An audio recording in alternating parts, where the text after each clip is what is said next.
Nous avons tous bien plus de pouvoir que ce que nous le pensons. Mais avant d'arriver à le reprendre, il faut voir où est-ce qu'il y a des fuites.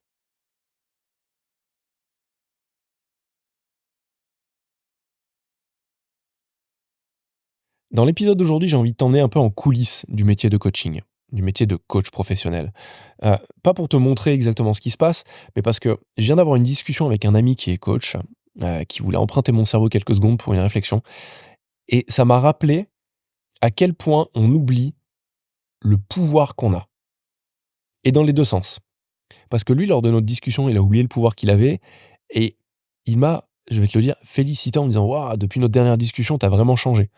Et comme je lui ai dit, c'est bien plus facile de voir ce qui ne va pas chez les autres et leur manière de penser que de voir la même chose pour soi-même. C'est pour ça que c'est super important en fait le coaching. Et je vais te raconter cette histoire de manière très simple. En fait, on oublie tous à quel point on a du pouvoir. Ça va au-delà du coaching. Là, dans ce cas présent, mon ami m'appelle, il me fait part d'un cas d'un entrepreneur qu'il a contacté. Et moi, de mon point de vue, qui a l'air de dicter ses règles sur: «Je vais venir te voir, ça va se passer comme ça, on va aller déjeuner ensemble».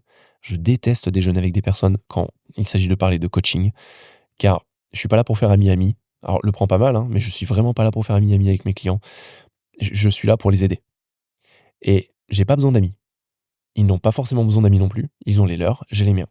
Ça peut déboucher sur une amitié derrière, mais pendant la phase de coaching, l'accompagnement est professionnel. Il a vraiment de l'intensité à la clé, c'est pas toujours drôle. Donc l'amitié n'est pas forcément simple à gérer à ce moment-là. Donc ce client, lui finalement lui dit: «Non, bah, on n'ira pas, déjeuner ensemble, on va plutôt aller marcher». Et quelques heures plus tard, mon ami reçoit, un SMS en me disant: «Tiens, envoie-moi un devis». Il me fait part de ça. Il me dit: «Mais attends, là, j'ai pas dormi de la nuit parce que ça m'a vraiment travaillé. Comment est-ce que je devise ça, machin?» Alors pourtant, c'est un coach qui est plus avancé que moi, qui a plus de résultats, qui a 2 fois plus d'expérience parce que lui, ça fait 10 ans qu'il est coach professionnel et qu'il en vit. Et malgré ça, il s'est retrouvé dans une situation pour laquelle je l'ai appelé il y a un mois, où je faisais face à un la suite d'un coaching où en 2 heures, j'ai réussi à résoudre un problème qui durait depuis 2 3 ans chez un entrepreneur qui tourne très bien. Et l'entrepreneur était tellement subjugué qu'il m'a dit: «OK, je n'ai jamais payé les 2 premières heures, mais» il m'a dit: «Là, je vais te payer parce qu'en fait, là, tu viens de m'enlever une épine du pied, tu te rends pas compte, ça fait 2 ans que je pète un câble par rapport à ça et en 2 heures, on a tout dissous. Là, je sais exactement ce que je vais faire et j'ai pas besoin d'un coaching ni envie d'un coaching sur plus long terme». Alors, moi, j'étais à la fois très content de l'avoir aidé, mais aussi de me dire: «Mince», heu, parce que moi, je voyais tout le potentiel, toutes les possibilités, toutes les options sur lesquelles je pouvais l'accompagner. Et j'ai appelé ce même ami qui m'a appelé pour lui dire: «OK, je sais pas comment faire, nin».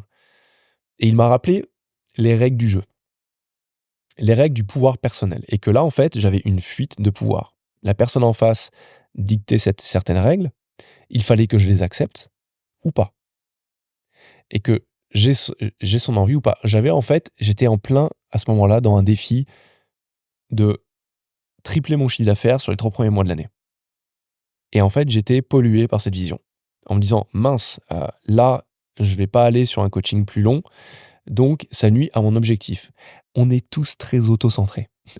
On adore la compétition, pour beaucoup de personnes, mais on est tous très vite auto-centrés par ses propres objectifs. Ils nous aveuglent et souvent ça, c'est au détriment de notre propre pouvoir. Parce qu'on n'est plus capable de prendre de bonnes décisions, parce qu'on prend des décisions en fonction d'un objectif qu'on s'est nous-mêmes fixé, donc qui restreint notre réalité et non pas en fait, c'est pas et non pas, c'est on se coupe de la réalité. La réalité, c'est que cette personne, je l'ai aidée, elle a pas besoin de moi. C'est génial, c'est tout. Et en plus, le pire, c'est que c'est ce que je promets au début, à chaque fois. Là, mon ami me fait part de tout ça et je lui ai fait la même réflexion. Dire: «Là, en fait, ce que tu es en train de vivre, c'est une perte de pouvoir. Moi, ce que je vois en tant que coach et en tant qu'observateur externe, c'est quelqu'un qui t'impose ses règles, comme si tu étais un simple prestataire de service». Il me dit: «Bah ouais, mais bon, en tant que coach, est-ce qu'on n'est pas que ça, des prestataires de service?» Il a pas tort. Je lui dis: «Ça dépend du cadre de référence dans lequel tu te places. Si tu te vois comme un simple prestataire de service, tu es un simple prestataire de service. Si tu te vois comme plus qu'un prestataire de service, mais un, un partenaire de confiance, un conseiller de confiance, une vision extérieure qui est là pour collaborer pendant un temps donné sur une mission, sur un challenge, sur un problème, bah, t'es pas qu'un simple prestataire de service. La vision du pouvoir que tu as et de ce que tu amènes sur la table découle directement de est-ce que tu as le pouvoir ou est-ce que tu l'as pas. Et là, il s'est rendu compte qu'il laissait complètement son pouvoir. Et il l'a repris. En me disant non, oui, c'est vrai que tu as raison. Là, tu es en train de me saigner à blanc. Je vois que tu as bien avancé sur certaines choses. Franchement, c'est pas le même Quentin que j'ai eu il y a un mois. Euh, c'est assez incroyable. Franchement, bravo. Et j'ai éclaté de rire à ce moment-là pour la simple raison que les situations d'un mois sur l'autre étaient interchangées. C'est plus facile pour moi en tant que coach, avec ma posture de coach, de voir là où il pêche, là où son raisonnement pêche, là où mentalement il est en train de prendre des bifurcations qu'il ne prend pas d'habitude et qui ne l'amèneront pas là où il veut aller, que quand moi, il y a un mois, je l'ai appelé alors que j'étais dans une situation relativement similaire et avec mes propres questionnements, mes propres peurs. Et je lui ai rappelé ça. Je dis, c'est pour ça en fait, et ça me l'a rappelé vraiment, c'est pour ça que le coaching est extrêmement fort. C'est pour ça que quand on est entrepreneur, que quand on est indépendant ou qu'on est une personne motivée qui est prête à investir sur soi et qui a envie d'avancer, qui a des ambitions pour sa vie, qui ne veut pas se contenter d'une vie simple, médiocre, enfin je vais pas dire simple, mais d'une vie médiocre et par défaut, plutôt que simple, une vie par défaut, c'est hyper intéressant d'avoir un coach.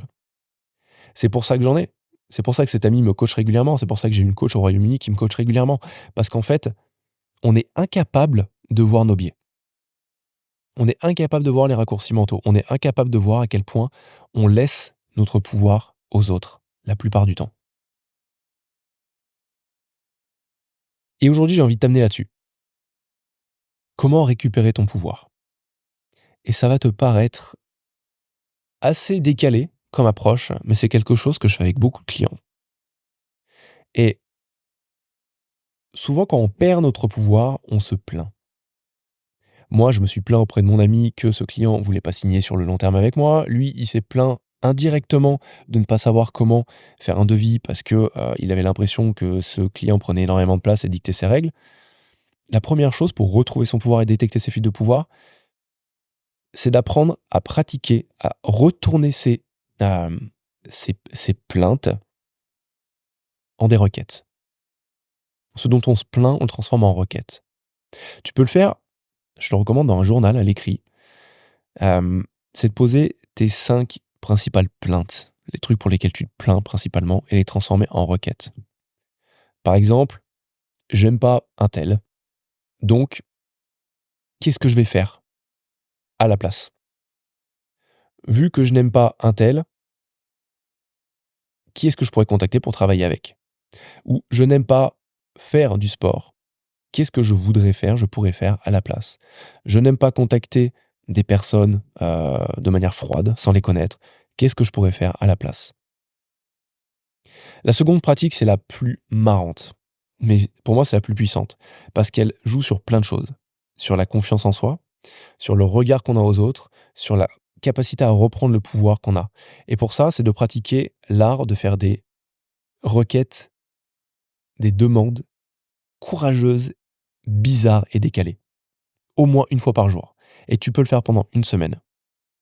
Par exemple, ce que tu peux faire, c'est demander à quelqu'un que tu connais quasiment pas de venir déjeuner avec toi. Ou si tu es à un restaurant, à un bar, de demander à un serveur quelque chose qui est pas sur le menu.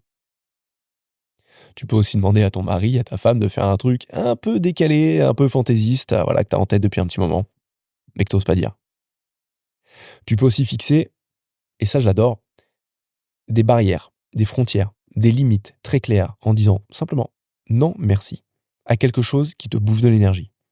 Mais auquel, d'habitude, parce que tu es un pleaser, parce que tu aimes dire oui, tu aurais dit oui. Une autre idée, ah oui, une dernière, et je vais te laisser sur ce dernier exemple. Tu peux demander de l'aide ou demander, enfin, tu peux demander de l'aide ou déléguer une tâche plutôt que croire que tout repose sur toi. C'est extrêmement simple, bateau, comme dernier exemple, mais je me suis rendu compte que c'est quelque chose que souvent on oublie de faire. Demander de l'aide, accepter de l'aide, déléguer des tâches qu'on n'a pas envie de faire. Maintenant, passe à l'action. Essaye ça. Reprends ton pouvoir. Tu en as bien plus que ce que tu le penses. Tu mérites de le retrouver. Et je suis curieux, dis-moi ce qui se passe. Quelles sont les réponses terribles que tu as eues dans ta tête par rapport à ce que tu pensais que tu allais dire, par rapport à ce que tu pensais que tu allais voir comme retour des personnes? Et quels ont été les vrais retours? Y a-t-il un gros décalage entre le film que tu t'es fait mentalement et la réalité? Je suis curieux, dis-moi ça. En tout cas, merci de m'avoir écouté jusque-là. Comme d'habitude, n'hésite pas à t'abonner à ce podcast, à le noter, à me laisser un avis. Ça me fait toujours plaisir et ça permet de le propager. Je te dis à très bientôt dans un prochain épisode. Ciao!